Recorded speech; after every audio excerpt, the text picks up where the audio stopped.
for today's gala, Thai food ang atong trip karon. So naami sa Tom Yum or ambot ug unsa ori siya pag-pronounce, basta it's a Thai restaurant. Then we order sa ilahang bestseller nga Tom Yum soup. Nag-order pod mig pad thai, nag-order pod mig vegetable spring roll. Tom Yum is hot and sour shrimp soup. Pareha sa ato may pagkasinigang pod ihang lasa.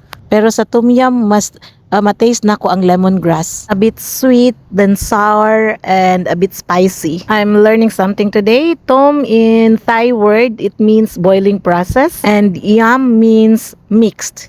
Kung sa Bisaya pa, mixed na sabaw. Awon sabaw ay sabaw nga gimix. Basta mix siya. So, kuan siya, mushroom o shrimp, seafoods.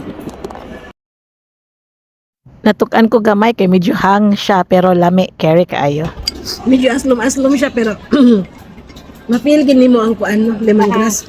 Lami jud basta na itanglad. Then ang pad thai is very lami. Ginisanga noodles mixed with tauge, mixed with peanuts, and then mixed with shrimp. 10/10. Bisag walay rice, lami na kayo, busog na. Naningkamot jud kog ipit sa chopstick. Mag-cut-on ta mintras bata-bata pa. Ug magkalisod tiniduron oy kinamuton pa manggani. Purpose ra gid sa akong pagkaon kay mabusog. Ay importante busog. Bahala gyud sa pagkaon. Lami siya, tamis-tamis niya. Ang spring roll is 8/10 kay medyo dili man kayo daghan og sulod. Siguro naanad lang pud ko sa taste nato sa lumpia as Filipino. Nag-order pud mi aning ilang mango sticky rice. And of course, init ang panahon, order pud mi buko ice cream.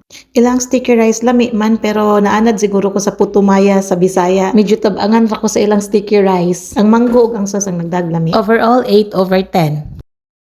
And for the ice cream, dili lang siya lami tanawon, lami gid siya. Ganahan pud ko sa ilang concept bitaw nga naa gyud buko. Kanang gikawat pag nako sa kutsara ang buko gikan sa bagol ba. And of course, 10/10.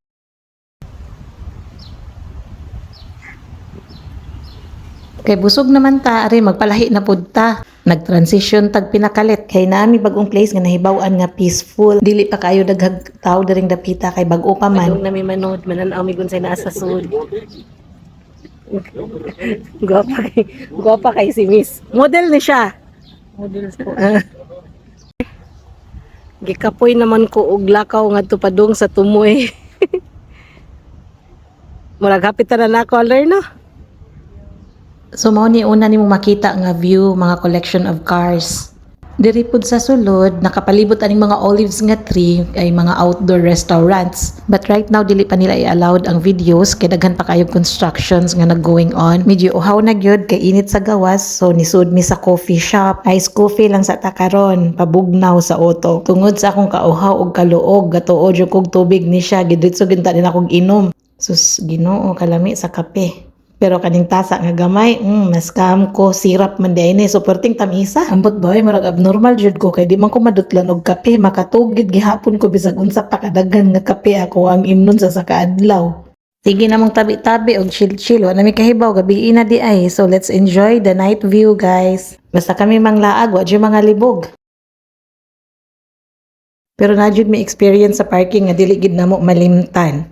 We thought that the parking was free, pero naday siya bayad, 30 dirhams. Free daw siya if mukaon mo sa cafe or sa restaurants above 100. Then ang among nabayaran sa coffee o sa katong snacks is 70 plus. If kahibaw pa lang, may katong 30 nga among gibayad sa parking, among nantong gikaon. Pero what to do, human naman. Take note next time, maraming nadali sa maling akala. Until next time!